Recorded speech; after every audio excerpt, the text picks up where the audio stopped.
ఇక పల్నాడు జిల్లా కోటప్పకొండపై డ్రోన్ ప్రమాదం జరిగింది. శాంతి భద్రతల పర్యవేక్షణ కోసం పోలీసులు డ్రోన్ ఉపయోగించారు. సాంకేతిక సమస్యతో విద్యుత్ తీగలపై పడింది. దీంతో ఒక్కసారిగా ట్రాన్స్ఫార్మర్ నుంచి మంటలు చెలరేగాయి.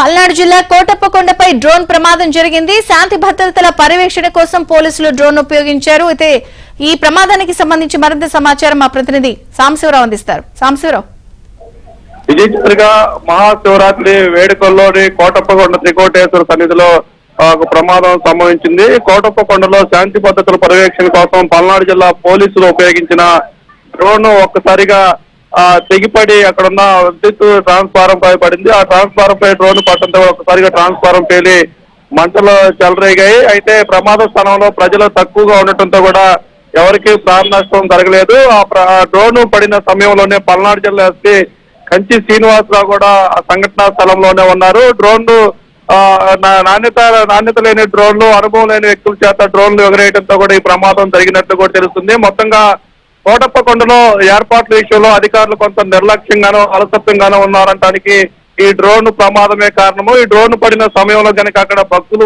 ఉంటే పెద్ద సంఖ్యలో ప్రాణ నష్టం సంభవించేదని కూడా భక్తులు ఆగ్రహం వ్యక్తం చేస్తున్నారు.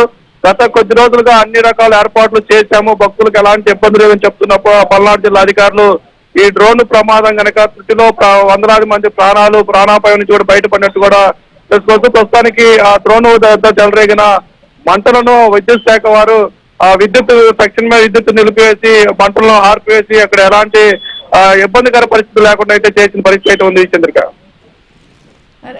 Thank you Sambasivarao.